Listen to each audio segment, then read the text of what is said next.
Hi there, welcome back to the YouTube channel. I'm back again with yet another deck. A little bit of story first. I'm a green mage at heart. Green X, always my favourite colour combination, or mono green, that's fine. But if I had to be pushed for my second colour, it would be white, because I really do enjoy life gain decks.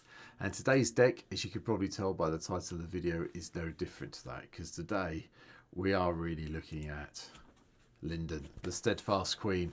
I hadn't realised she'd been reprinted in Foundations. For those who've never seen it before, triple white for a 3/3 human noble with vigilance, and whenever a white creature you control attacks, you gain a life.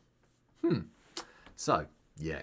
Haven't done a mono white life gain deck for some time, and that's where this deck's going today. So, I will say now, it's probably a nice easy deck for someone who's just starting off in Commander. It's quite straightforward. There's not too much to learn, but it is just fun to play. So here we go. Hope you enjoy today's deck list.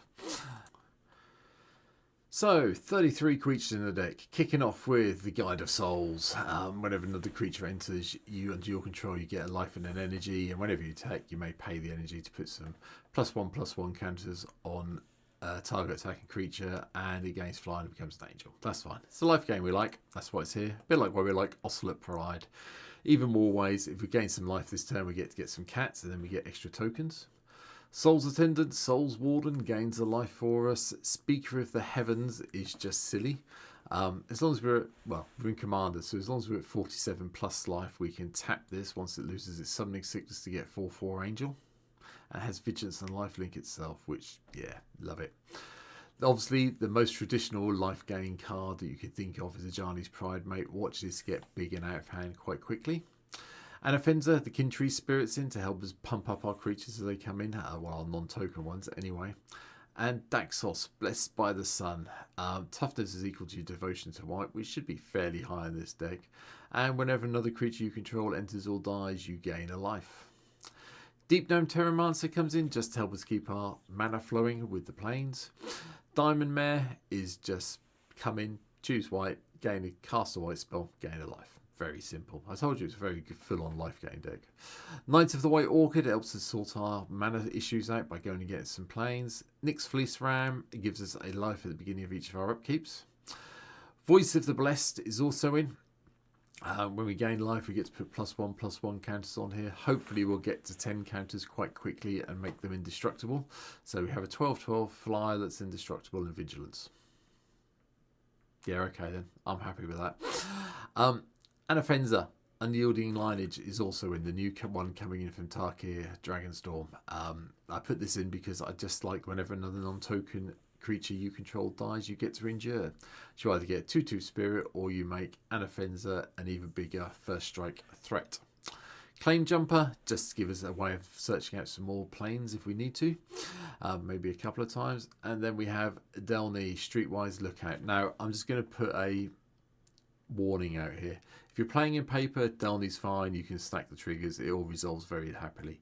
If you're playing Delny on MTGO, be careful.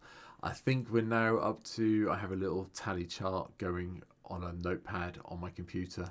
I think we're now up to 10 games where someone's played Delny, and then MTGO has crashed because of the triggers. Just be aware of it. It's fine to play. If you've got a small stack, it's fine, but it's when you're looking at sort of like 20, 25 triggers, that's when it tends to crash. So be warned.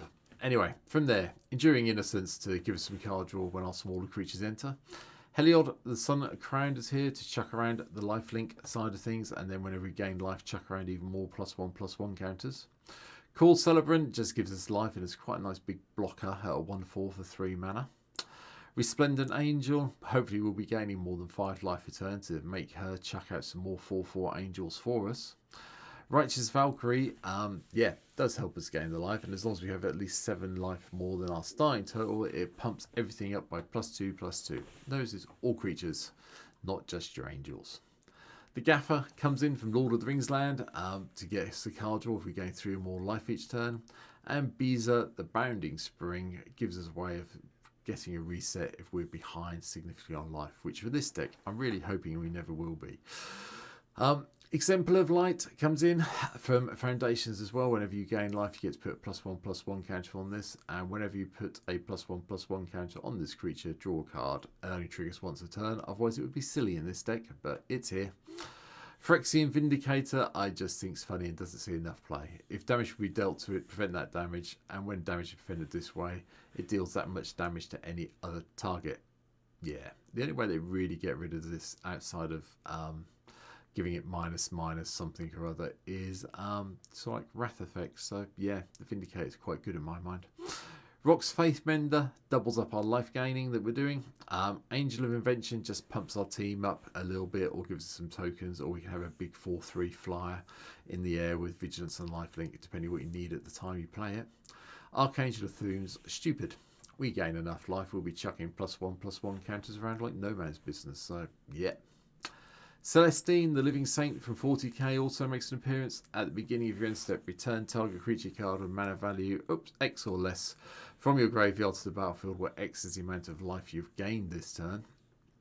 And then Crested Sunmare, as long as we've gained life this turn, we get a horse token at the beginning of each end step. At the beginning of each end step. Not just ours, everyone's. Hello.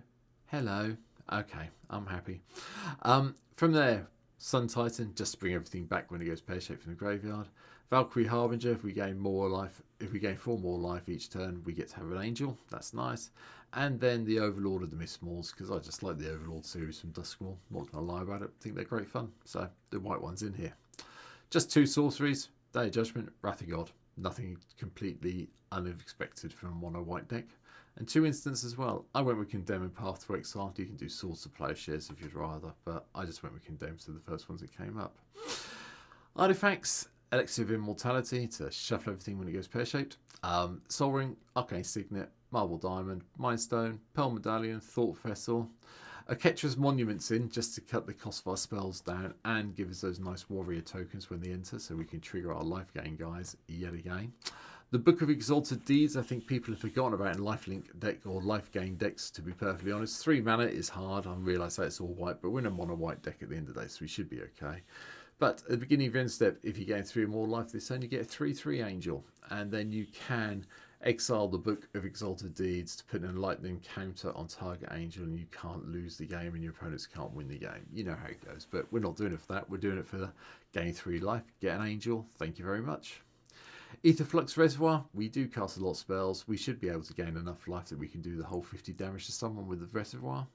Especially with Alhamaratit's Archive. I think I haven't butchered that name for a change. If you gain life, you gain twice that much. We've got a little bit of card draw coming up. So we might draw additional cards, especially if we're using the Throne of Eldraine to do it, because we choose white. Chimney, the Inner Sun is also in. Spells you control can't be countered. And then you get to do the whole Discover 5 at the end of each turn, or the end of, in your end step anyway. And then we have the enchantments. Authority of Consuls, we gain life whenever a creature and opponent enters, you gain a life and they enter tapped. Okay. Case of the Uneaten Feast is also in. Whenever a creature enters battlefield under our control, we gain a life. You solve it if we gain 5 more life in a turn, and then we can sacrifice it to do creature cards in your graveyards gain. You may cast this card from your graveyard until the end of turn, which is very nice. Cleric class is Cleric class, gaining, go up to level 2 ASAP to start chucking around more +1/+1 counters. Land tax to help us make sure we've got our mana always on the go. Legion's Landing gives us a vampire with a lifelink, and then we can eventually hopefully flip it when we're attacked with 3 or more to get the Adonto, the First Fort, to carry on creating those life-linking vampires for us. Griffin Eyrie, no-brainer, gain 3 or more, get a 2/2 Griffin. Abiding Grace, it just gives us a jump start on all these cards that rely on us gaining life each turn, because it gives us one in our upkeep, beginning of our end step each turn, and we can just stack our triggers in the right order to do it, I think. Aligned Heart, I like this card. This is coming from our new Tarkir Dragon, so I think it was originally in the Jeskai Commander deck, if my memory serves correctly. Whenever you cast your second spell each turn, you get a rally counter, and then you get a monk, a 1/1 monk for each rally counter on it. Yeah, okay then. Very nice, thank you. Always Watching just gives all our non-token creatures +1/+1 and vigilance. Path of Bravery just means if our life total is starting and our life total is greater than our starting life total, everything gets +1/+1, and whenever we attack, we gain life equal to the number of attacking creatures. Tokisia's welcome. Might as well be here so we can get some card draws on the go with creatures with mana value 3 or less to enter. Angelic Accord gives us more angels if we gain 4 life. Sigada's Splendor. Yeah, whenever you cast a white spell, you gain a life. Okay. And then we note our life each turn, and it goes back to that if we wanted to. So, yeah, okay.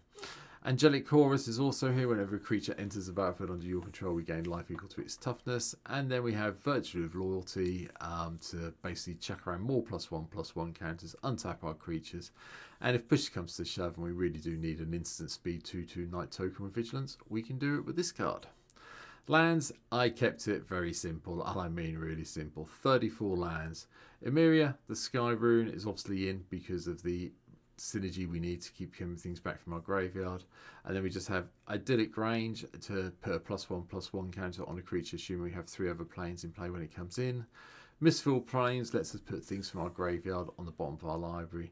Nykthos, Shrine to Nyx, because we're monocolour at the end of the day and you would need to play it. And finally, just 30 planes right at the bottom.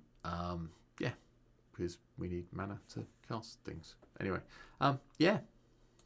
That is my take on Linden, the Steadfast Queen. I think it's just a fun, easy life gain deck. As you probably saw from the deck list, which is still over here somewhere. If I just scroll back up quickly to the top for a second.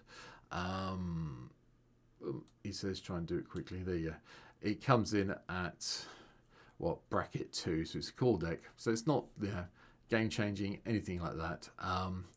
There's no real game changes, there's no nothing in it. So it's quite a nice, easy deck to introduce someone to. But the power of life gain is basically fantastic from my point of view. So hence why it's here.